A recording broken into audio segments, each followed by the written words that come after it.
வரப்போகிற பாடலோட முதல் வரி என்னன்னு கண்டுபிடிச்சி எனக்கு கமெண்ட் பண்ணுங்கள்.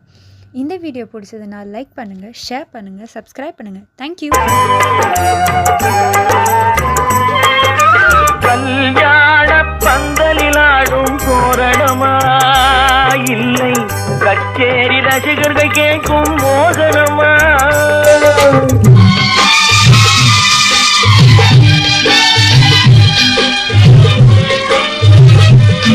கல்யாண பந்தலில் ஆடும் தோரணமா இல்லை, கச்சேரி ரசிகர்கள் கேட்கும் மோகனமா?